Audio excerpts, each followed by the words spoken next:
iseng-iseng ke MG kan ya, ke Pak Dut. Bos, sampean jadi Wabimret waktu itu ya.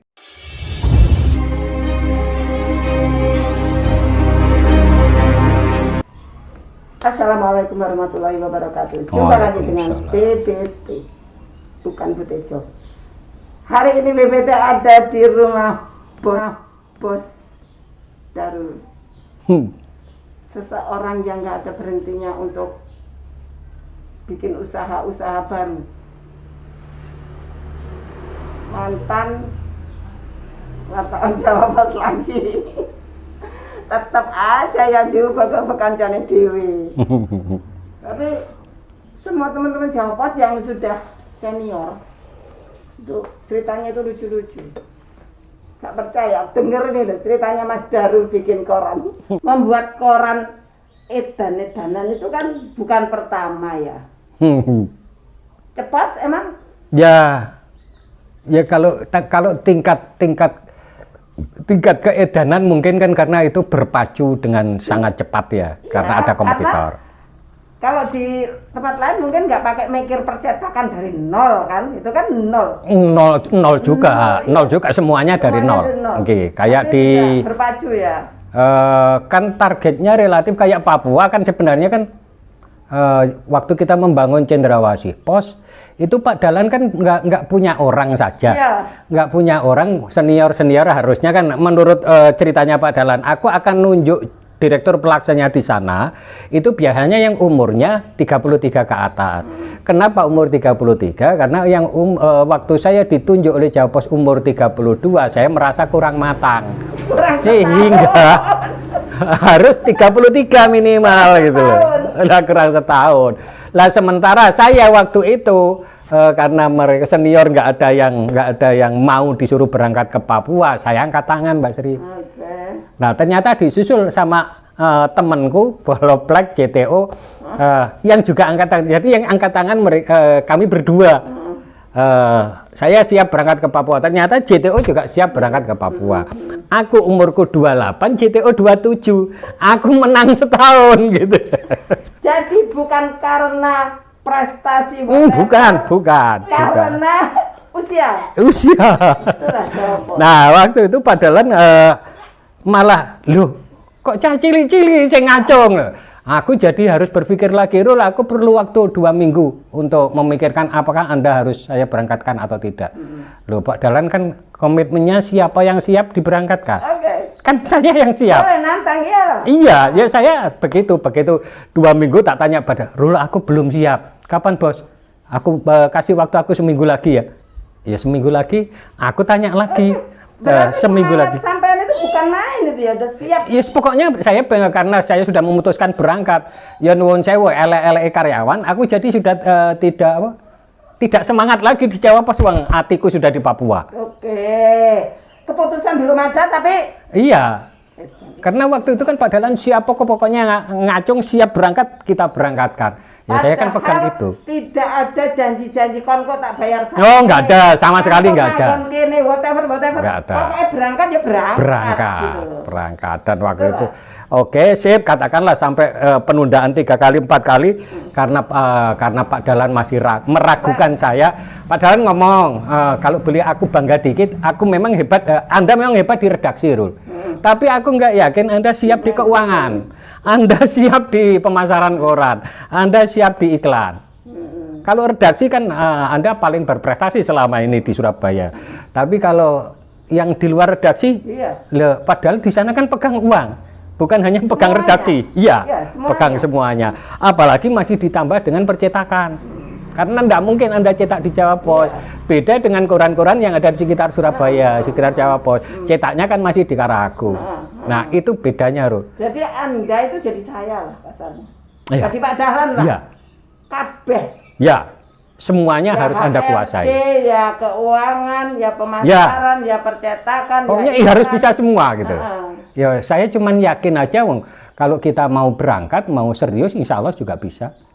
Dan kebetulan waktu itu akhirnya karena mungkin menjawab keraguan beliau sendiri Pak Dahlan, akhirnya udah gini aja Rul, supaya saya lebih mantap, Anda jalan-jalan juga ke anak perusahaan.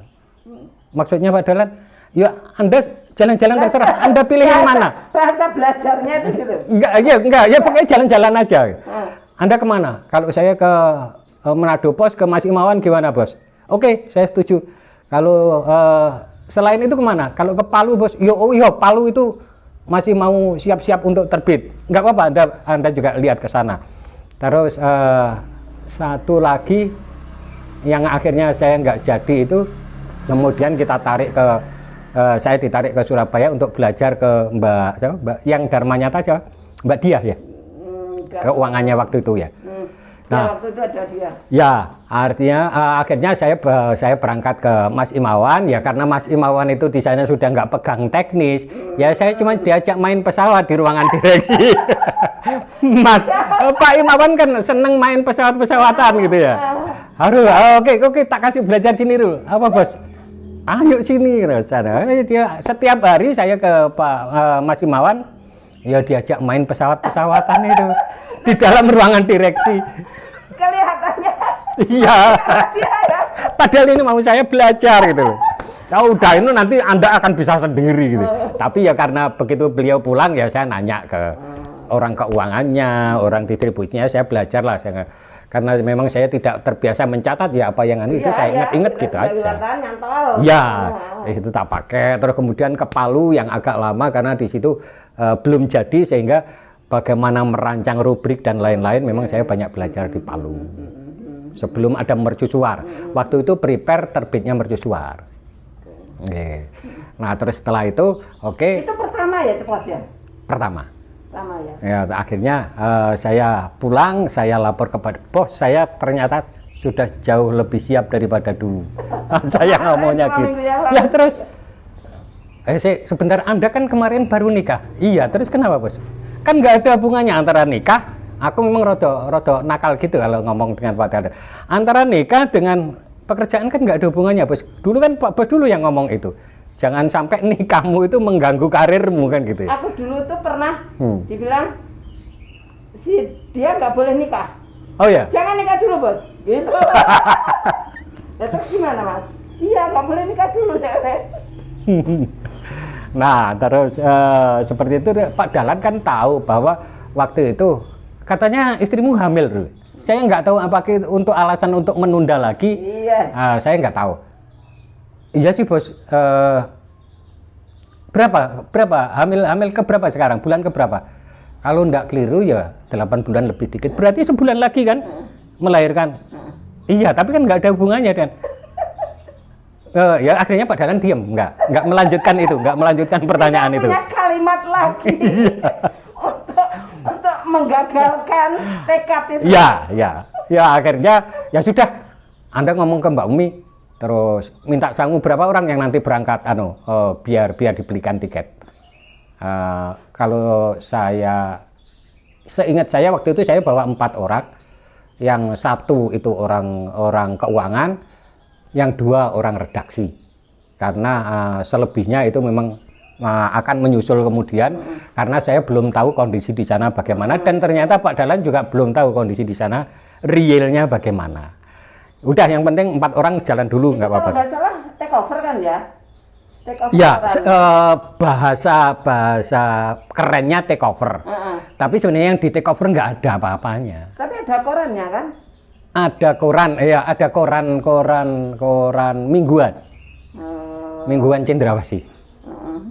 Ya, yang waktu itu yang ada Pak Frans Siriwa, yang di mingguan itu ada Pak Idris. Pak Idris itu yang dapat penghargaan Penamas juga, senior lah di sana. Alasanmu apa? Ngotot banget. Kalau saya berpikir sih, aku nangkini ya ngene-ngene toh.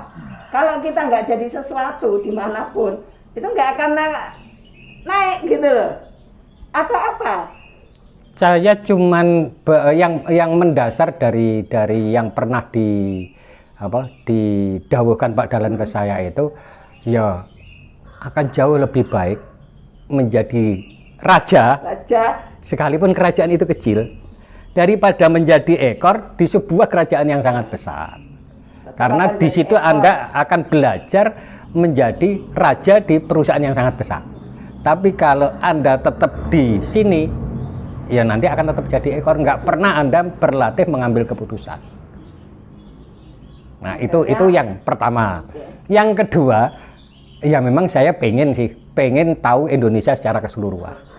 Sehingga saya kalau lewat redaksi itu lama prosesnya, karena saya kan junior Mbak ya, junior jauh gitu ya. Dan waktu itu belum ada penugasan yang karena nggak ada. Ya. Gitu, belum banyak bikin kayak sekarang radar gitu. Belum ada. Belum ada. Ya, belum ada sama sekali memang radar-radar itu. Dan nggak ada alasan untuk dipindah ke sana, ke sana itu nggak ada. Kecuali bikin koran baru kan, kita ke Jakarta, Anda ke sana kan gitu kan.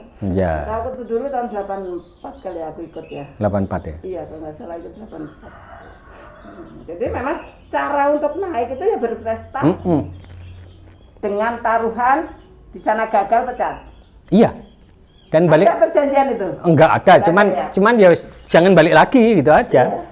Enggak ya karena mungkin Pak Dahlan tahu aku masih terlalu muda sehingga jenis sebenarnya masih bisa berkarir di sini panjang. Tapi kan saya juga mengukur, aku waktu itu nuhun sewu iseng-iseng ke MG kan ya, ke Pak Dut, bos sampean jadi Wabimret waktu itu ya itu prosesnya berapa lama? Sampai sekarang gitu kan, sekian tahun kan, gajimu berapa bos? Lah bos ya teko gaji barang. Ya pengen tahu aja sekian ya. Saya pengennya itu mencapai gaji penjenengan itu lebih cepat waktunya daripada waktu yang penjenengan tempuh. Caramu piye? Ya itu rahasia saya ngomong gitu.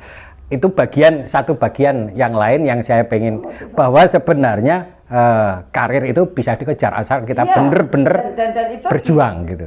Diberikan peluang oleh Pak Dahlan. Sangat gitu diberikan peluang. Gitu makanya kan yang berikutnya itu radar itu kan. Tapi memang pertaruhannya kalau sampean mungkin tidak ada embel-embel gagal loh. Iya.